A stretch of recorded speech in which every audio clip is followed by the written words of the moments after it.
इंदिरा जी पे बहस हुई, इमरजेंसी पे बहस हुई। मैं उम्मीद कर रहा था कम से कम इंडिया अलायंस का एक मेंबर ऑफ पार्लियामेंट, एक कांग्रेस का दलित मेंबर ऑफ पार्लियामेंट पर्टिकुलरली उठे संसद में और ये बोले कि मैं इंदिरा गांधी के डिफेंस में खड़ा हुआ हूं बोलने के लिए। ये बोलना चाहिए था। क्यों? इमरजेंसी का एक पार्ट हो सकता है। किससे दिक्कत थी इंदिरा गांधी से? वो थी बैंकर्स, पूंजीपति, राजे रजवाड़े और विदेशी ताकत। बहुजन नायकों के इतिहास को समेटे 2025 का बहुजन कैलेंडर आ गया है। आज ही बुक करिए अपना बहुजन कैलेंडर।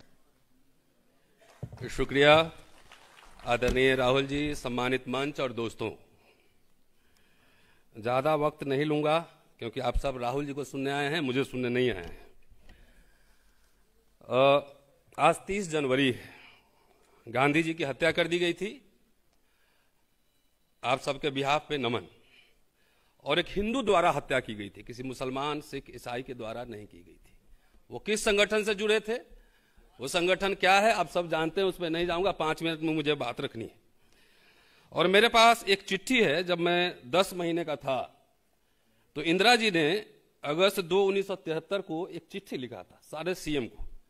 और मैं चाहता हूं कि राहुल जी ये चिट्ठी पढ़ें और आपको पढ़ाएं, क्योंकि मेरे पास वक्त नहीं है। राहुल जी को हम लोग सुनेंगे, तो ये चिट्ठी मैं आपको सुपुर्द कर रहा हूं। ये पढ़िएगा जरूर और सुनाइएगा जरूर जी।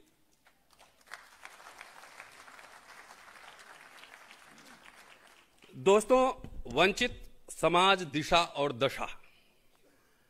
जब भारतीय गणराज्य इंडियन रिपब्लिक पर, इंडियन कॉन्स्टिट्यूशन पर मनुस्मृतिवादियों ने और कथित हिंदू राष्ट्रवादियों ने जब हमला कर दिया हो, तो उस समय दलित समाज को कहां होना चाहिए, इस पे मैं 2 मिनट बोलूंगा।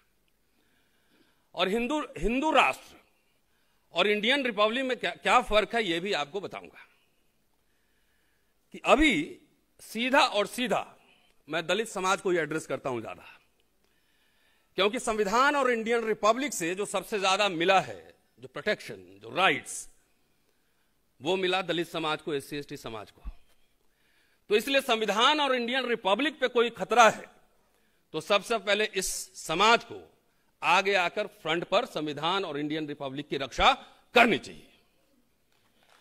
और इस समय ऐसी स्थिति में जब आमना सामना हो, एक तरफ इंडिया अलायंस हो कांग्रेस राहुल जी के नेतृत्व में और एक तरफ आरएसएस बीजेपी का अलायंस हो, वैसे स्थिति में दलित समाज को इंडिया अलायंस की तरफ खड़ा रहना चाहिए, सीधा और सीधा। और ऐसी स्थिति में अगर कोई आपको कहता है कि हम सीएम बनेंगे, पीएम बनेंगे, अकेले अपने दम पर बनेंगे, राज चलाएंगे, तो पता कर लेना कहीं आरएसएस और बीजेपी के पेरोल पर तो नहीं है।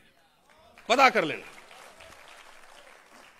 क्योंकि आरएसएस बीजेपी से तो हम लोग का सीधा मुकाबला है। राहुल जी, आप तो पॉलिटिकल पार्टी चलाते हैं, हम लोग इंडिविजुअल एक्टिविस्ट भी लड़ाई लड़ रहे हैं, और आज से नहीं, 10 साल से लड़ रहे हैं।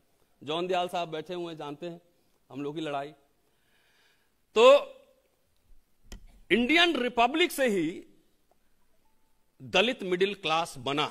दलितों के पास कोई रजवाड़े नहीं थे, कोई जमींदारी नहीं थी, कोई बैंकर नहीं था, कोई अफसर नहीं था, कुछ नहीं था। भारतीय संविधान जब बना बाबा साहब जवाहरलाल नेहरू के नेतृत्व में, तो उसमें affirmative action, social justice, reservation का प्रावधान किया, और उसी रिजर्वेशन से यह दलितों का एक मिडिल क्लास बना। जब गरीब भारत था तो एजुकेशन हमें फ्री मिल रहा था, फेलोशिप, वजीफा, नौकरियां, 3-3 नौकरी। आपने से बहुत सारे लोग बैठे होंगे, 3-3 नौकरी का ऑप्शन होता था कि ये नौकरी करें कि ये नौकरी करें। स्कॉलरशिप, गरीब भारत ने आईआईटी, मेडिकल कॉलेजेस, यूनिवर्सिटी बनाई जहां फ्री में हमको पढ़ने को मिला, हम तमाम लोगों को पढ़ने को मिला। और मोदी जी कह रहे हैं कि 5 ट्रिलियन इकोनॉमी हो रहा है, वहां पे शिक्षा को बेचा जा रहा है। शिक्षा खत्म, दलित मिडिल क्लास खत्म। मैं विश्वविद्यालय में पढ़ाता हूं, मैं जानता हूं क्या चल रहा है यूनिवर्सिटी और इस देश में।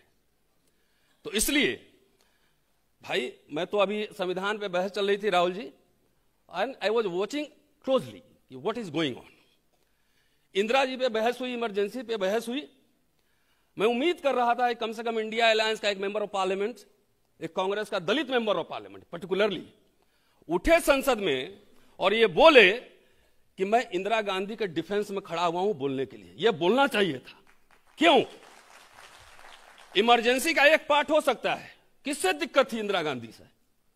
वो थी बैंकर्स, पूंजीपति, राजे रजवाड़े और विदेशी ताकत।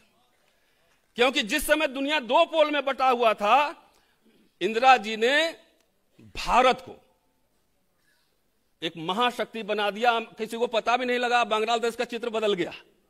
उससे कौन लोग नाराज थे? उससे कौन नाराज था? प्रीवी पर्स जाने से कौन नाराज था?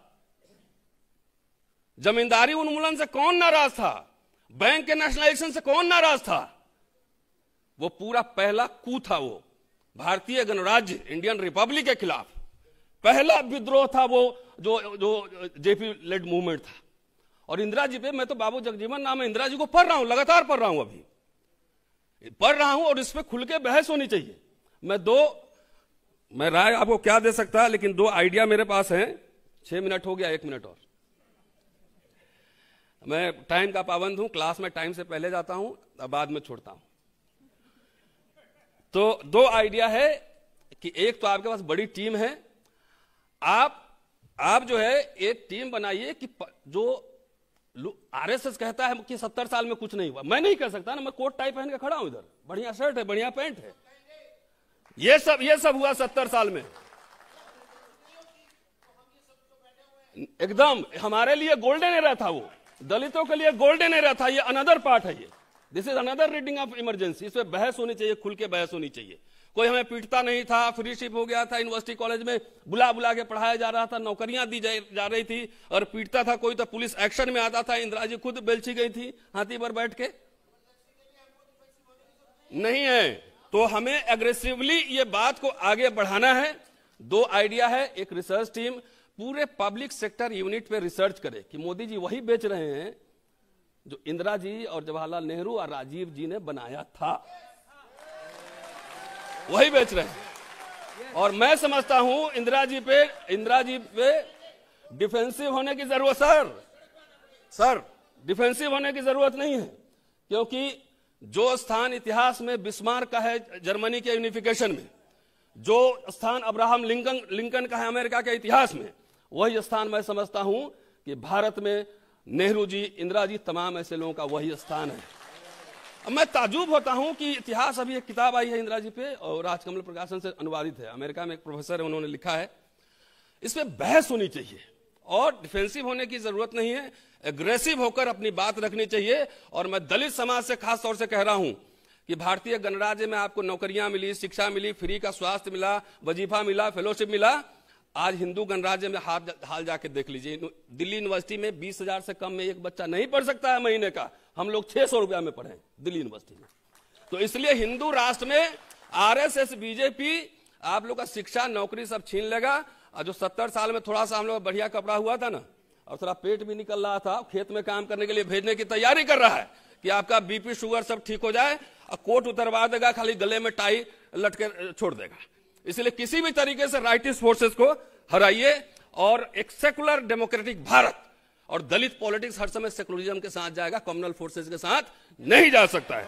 शुक्रिया, जय भीम।